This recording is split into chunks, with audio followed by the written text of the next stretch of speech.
Sejam muito bem-vindos ao FNX Cast, uma temporada inédita, exclusiva aqui diretamente do Vila Galé, em Pernambuco. Estamos aqui diretamente da Eco Nordeste e o Átila já virou meu parceiro aqui de podcast, alguns, né?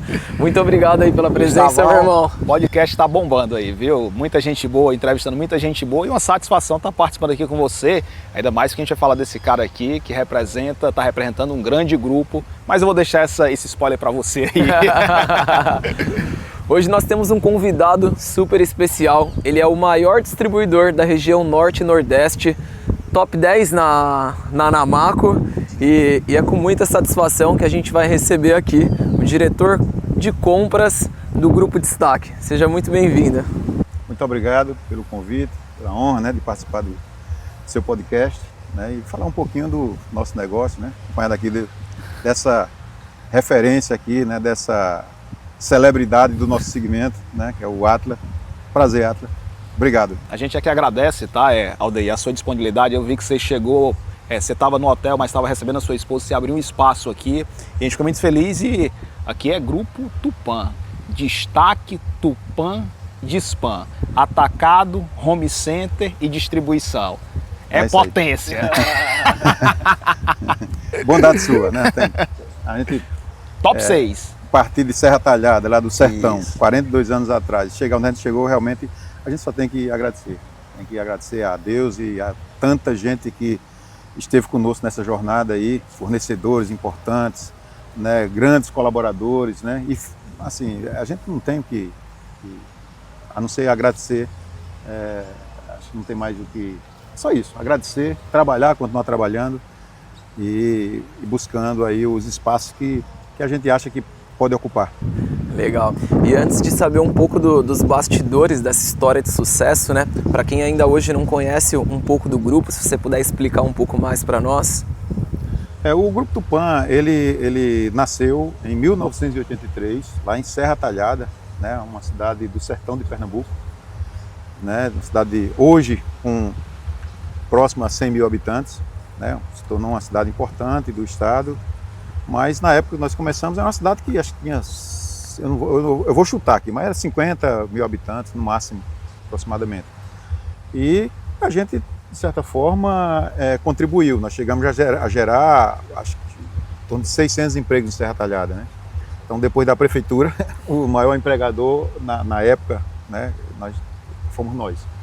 E a partir de Serra Talhada, a gente depois, em 94, a gente migrou para Recife com uma loja de varejo, mas por uma necessidade de ter um escritório lá, porque em Serra Talhada nós tínhamos menos de 10% da operação era varejo e 92% já éramos um atacado relevante na região Nordeste, né? Mais de 90% do nosso negócio era atacado já, né? E a gente tinha uma certa dificuldade de receber diretores, presidentes de empresas que vinham do Sul e tal. E quando falava que era Serra Talhada, 420 quilômetros de Recife, estrada ruim, né? Então o pessoal, né, era difícil. Aí a gente é que tinha que vir a Recife, né, para receber esse pessoal. E a gente chegou a um momento que a gente, vamos abrir um escritório em Recife, só que desse escritório acabou virando uma loja pequena de varejo, de menos de 2.000 metros quadrados. E aí foi quando nós passamos efetivamente a conhecer o que era a operação de varejo, né? Porque em Serra Talhada nós tínhamos uma lojinha de interior pequena, né? Que na verdade quando a empresa nasceu, ela nasceu para ser construtora. O principal do negócio a intenção era ser construtora. E Carlinhos e o irmão dele, o Bartolomeu, que foram os que iniciaram o negócio lá em 1983, juntamente com o pai, com o professor Adalto Carvalho, que hoje empresta o nome à distribuidora, né? Que a Destaque é a distribuidora Adalto Carvalho, a DIST de distribuidora e a C de Adalto Carvalho. Então começamos lá e era para ser construtora. A loja de varejo atacado não estava no plano. Era Tupã Construções, Indústria e Comércio Limitada. Ou seja, Tupã Construções era a construtora, indústria era uma indústria que nós montamos de esquadria de alumínio, que naquela época não tinha muita indústria que vendia esquadria pronta, né? Você tinha o projeto na mão, aí levava numa empresa que fabricava e para suas obras, e a gente começou já com essa intenção. Ter uma indústria de esquadria de alumínio para suportar a construtora e ter uma loja de material de construção para dar acesso a gente a comprar direto das indústrias, direto né, comprar numa condição melhor e assim ser mais competitivo nas licitações. Aldeir, então são 42 anos de história, começa com atacado em Serra Talhada, depois abre o Home Center em Recife. Home Center não, uma loja menor ali. Uma loja menor, exatamente. Mais para ter um escritório do que propriamente para focar em varejo, né? Porque o nosso negócio era atacado. E aí eu te pergunto, né? O Carlinhos é uma referência do setor, você com certeza. É um executivo, um diretor. É o meu ídolo e é um ídolo de muita gente do segmento. Né? É uma sumidade, Carlinhos. Né? Realmente E aí o Aldeir é um cara extremamente preparado. Em que momento você entra no grupo, né? E hoje você é sócio do grupo também. Como é que é a história do Aldeir dentro do Grupo Tupã? Na verdade, eu posso dizer que eu comecei no Grupo Tupã, eu tinha 14 anos de idade, certo? Eu tinha sido aluno do professor Adalto Carvalho na 5ª e 6ª série. Eu estava na 8ª série, aí surgiu uma oportunidade de eu trabalhar na farmácia Tupã, que era a farmácia do pai do Carlinhos, do professor Adalto, que ele tinha ali. Era professor do Estado, a dona Ivanilda, que era a esposa dele, a mãe do Carlinhos.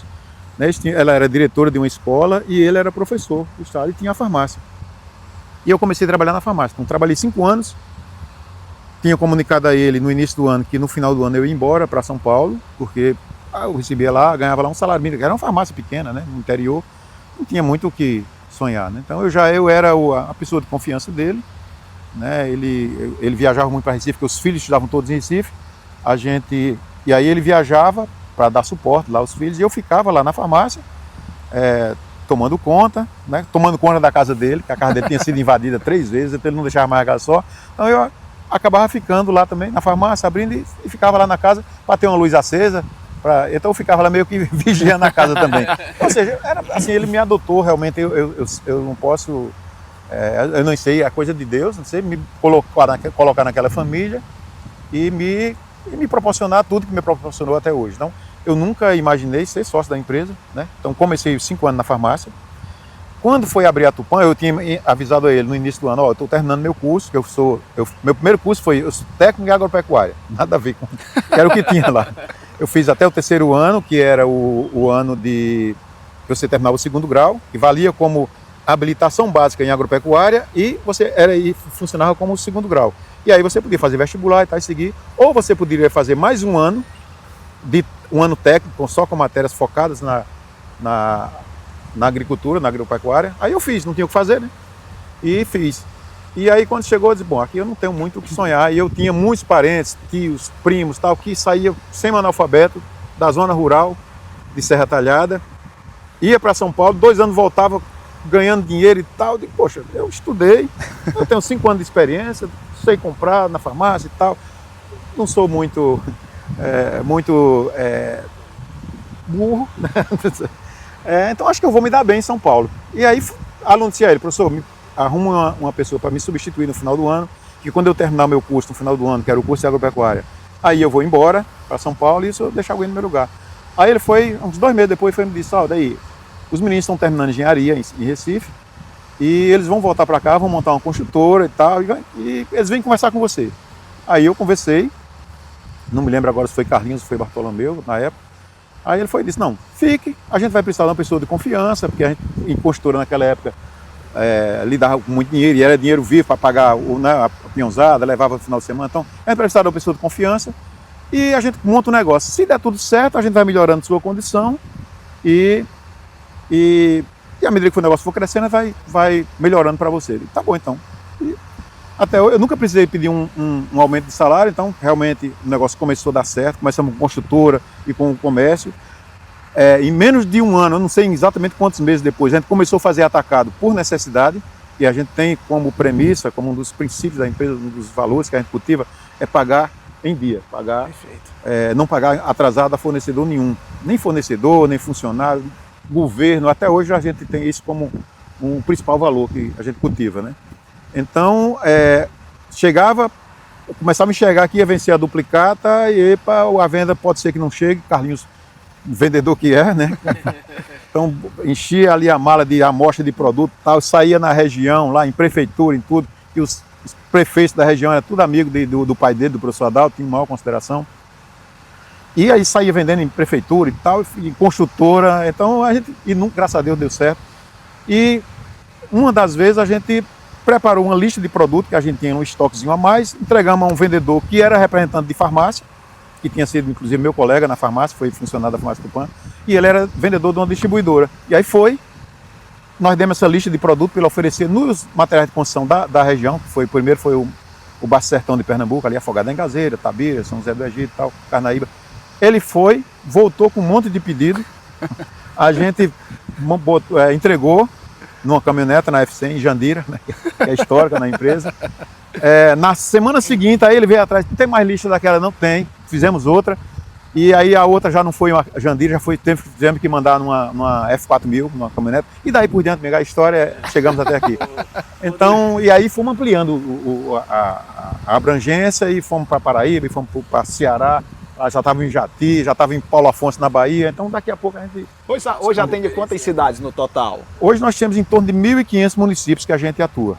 Hoje, no Nordeste e no Norte, parte do Norte, né? Uma coisa que me chamou a atenção, provavelmente acredito que eles devem ter olhado a forma como você já trabalhava, que você já, mesmo não estando no contrato social, você já empreendia lá dentro. Mas o que você acredita que foi a principal diferença antes de você se tornar sócio e depois de se tornar sócio? Teve algo que mudou no dia a dia, na sua forma de pensar? Bom, do ponto de vista comportamental, em relação à empresa, em relação à minha vida pessoal, não mudou nada.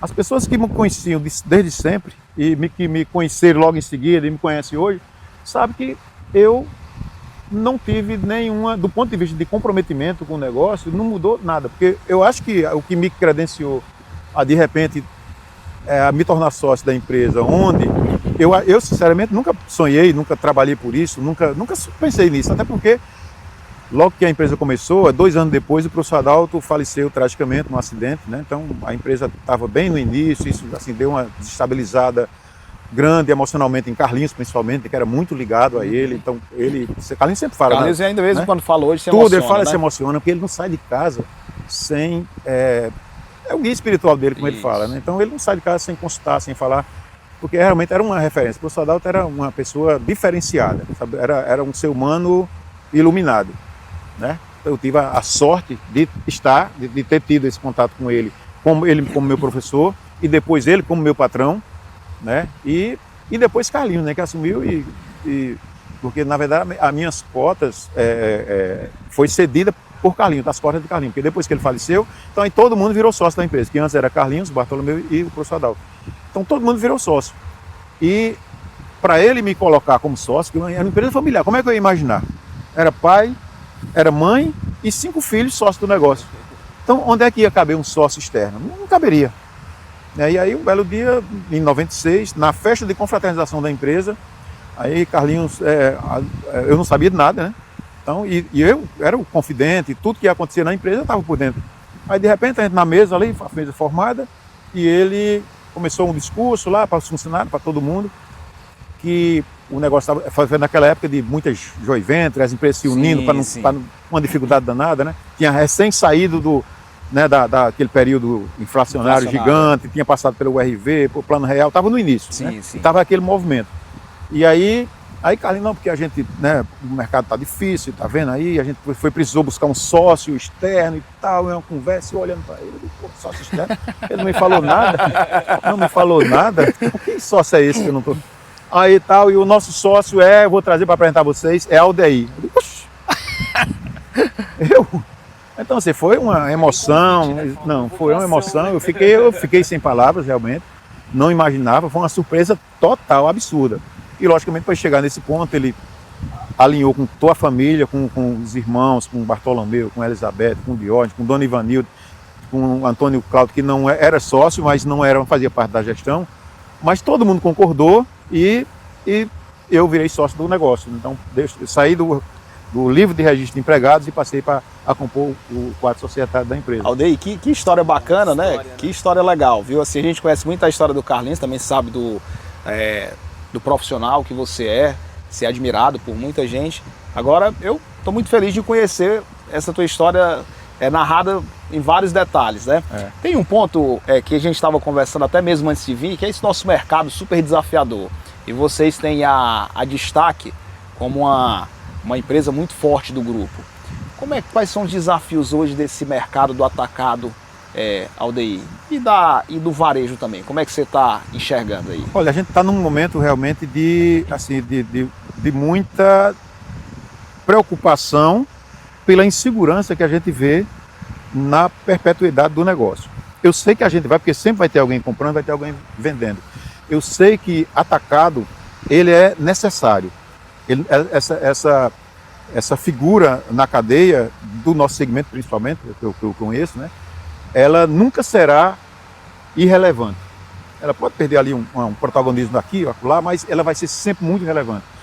Por quê? Principalmente na região da gente, né, onde a gente tem uma dificuldade gigante logística, né, tem clientes pequenos que não têm acesso à indústria. A indústria também tem dificuldade de atender esse cliente, que às vezes não tem um poder de compra muito grande, né, precisa fazer pequenas compras. A indústria ela tem necessidade, e até para viabilizar o negócio, de vender volumes maiores para justificar até o custo de aquisição.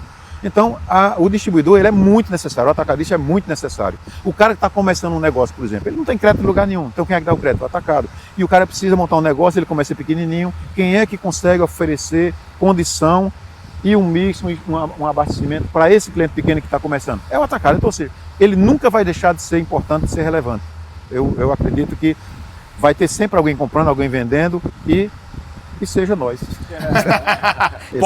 Importantíssimo, Aldeir. Então, vamos lá. Hoje eu vejo vocês muita já estão oportunidade em ainda. quantos estados? Nós estamos presentes em 9 estados, vamos dizer assim. Porque tem uns que a presença é pequena, né? Legal. Então, Eu não sei se você pode compartilhar quais são os próximos passos assim do planejamento de vocês. Então, hoje a gente está trabalhando fortemente para consolidar a nossa participação, a nossa presença nos estados onde nós estamos. Nesse momento, é essa a nossa preocupação. O planejamento estratégico que nós montamos foi exatamente para a gente ressignificar todo o trabalho, todos os processos, estamos avaliando todos os pontos, vendo o que de oportunidades e ameaça que tem aí externa para o nosso negócio. Estamos com um acompanhamento de quase 10 anos já da Fundação Dom Cabral, tem sido muito importante essa ajuda. E muito investimento em tecnologia. A gente está num momento assim, de revolução na empresa. E em busca principalmente da rentabilidade, que não está fácil, porque o mercado realmente achatou muito. Está muito brigado. Como eu falei agora há pouco, né, eu estou vendo assim, muita gente comprando pedido, comprando venda. Comprando em que sentido? O cara baixa o preço, com certeza muito negócio que eu vejo acontecer, o cara está tendo prejuízo, então ele tá perdendo dinheiro, então essa parte que ele perde é o que eu estou considerando que ele está usando para comprar essa venda que acaba sendo muito cara. Então, acho que todo mundo vai acabar acordando um momento para olhar para a última linha e dizer, poxa, não dá para vender de qualquer jeito, crescer aqui no faturamento com um resultado negativo, um resultado ruim. Porque o que sustenta o negócio é a rentabilidade. Se tem um negócio que tem que ser sagrado, é a rentabilidade. É ela que perpetua o negócio. Então, se eu começar a brigar só por venda, por participação de mercado, sem olhar para essa linha, eu estou credenciado a desaparecer. Aldeir, esse ponto que você traz é uma preocupação que eu vejo do setor da construção, não especificamente só do atacado, mas o varejo vem passando por essa dificuldade Mesma também. situação. E, na tua visão, isso é um momento, devido àquela questão dos ciclos econômicos, é uma fase de amadurecimento dos lojistas, como é que dos atacadistas, das empresas como um todo, ou é realmente essa questão econômica que força isso e tende-se a depois esse processo recuperar a normalidade? Como é que tu enxerga isso? Eu enxergo o seguinte, vai chegar um momento que vai ser resolvido isso, porque você vai mergulhando nessa situação, nesse cenário todo aí, e você vai tentando sobreviver, vai chegar uma hora que vai dizer, opa, se eu for mais, eu afundo, eu não volto mais. Então, infelizmente, pode ser que alguns não entendam esse momento, que precisa fazer a reversão, né, e acabe desestabilizando. Mas eu acho que é passageiro, não precisa ser passageiro, porque isso, da forma como está, não está bom, acho que para quase ninguém. E pode haver também um processo aí, ou de amadurecimento, de profissionalização das estruturas, porque assim, eu vejo que muitas vezes a turma vende barato porque não sabe calcular o custo do produto, não entende bem o custo da operação. Ou esse processo vai acontecer realmente uma seleção natural. As empresas que são organizadas, profissionais, elas vão passar por essa fase, vão sobreviver a esse momento, e aquelas empresas que não têm esse cuidado e às vezes não sabem realmente o verdadeiro custo da operação, vão deixar o mercado. Então pode ser também uma seleção natural. Não sei se você vê nesse Concordo sentido. plenamente. A gente tem realmente uma carência muito grande, e a gente vê e até algumas indústrias, a gente conversa e o pessoal ele não entende como é que funciona a precificação. O cara tem uma ideia de que o que funciona num estado que ele precisa falar de markup. Não tem que falar de markup, você tem que falar de margem. Perfeito. Porque eu tenho hoje 5 CDs no Nordeste e convivo com 4 tipos de benefícios fiscais, porque benefício fiscal na verdade não é para você ganhar dinheiro, para você ganhar dinheiro, na verdade é para competir, né, ali de igual para igual, né? Acaba você repassando no preço ali para sobreviver, para poder ter competitividade. Então, se você não sabe fazer essa conta, você pode achar que está ganhando dinheiro e na verdade não está. E quando você acordar vai ser tarde. E agora a gente vai ter mais um complicador, que é essa reforma tributária, que vai entrar e nós vamos conviver aí durante alguns anos com 2 sistemas de tributação. E você tem que... Agora, o cara já não entendia já é complexo. Então, imagina o seguinte, esse sistema que já é complexo, que muita gente não entende, ou não procura entender, porque realmente é difícil. Começa a falar, o cara dá um nó na cabeça, né? Mas você tem que entender, precisa, é necessário, senão você não vai sobreviver. Aí vem agora mais uma reforma tributária que vai entrando nesse labirinto que já é hoje, e você tem que estabelecer ali uma convivência dessas 2 fórmulas, saber precificar corretamente, tendo em vista ali que precisa estar competitivo, mas precisa estar rentável também. Então, ou seja, vai ser uma conta complexa para todo mundo compreender. Você comentou vários pontos que eu acho interessante, a questão de conselheiros, né, de desenvolvimento. Hoje eu vejo que vocês são um grupo bem consolidado, um grupo que tem uma história de sucesso já. E quais são os pilares para ter um negócio tão rentável e tão duradouro? Num país que tem todos esses desafios de reforma tributária, economia, política e tal, quais são os principais, vamos dizer assim, os pilares ali hoje? Olha, foi rentável até 2 anos atrás. 2 anos para cá o negócio ficou difícil, né? Mas assim, o que a gente não abre mão é da relação saudável, de confiança que a gente procura estabelecer com os fornecedores, com os clientes, que eles são os verdadeiros responsáveis pelo sucesso da gente. Sem os clientes a gente não vai para lugar nenhum, né? E o cliente que entenda, que compreenda a seriedade do negócio, da nossa empresa, ele espera sempre mais, o cliente é normal, né? A gente também como comprador, como cliente, a gente também sempre espera mais da indústria, tudo, mas sabe que todo mundo tem um limite, né?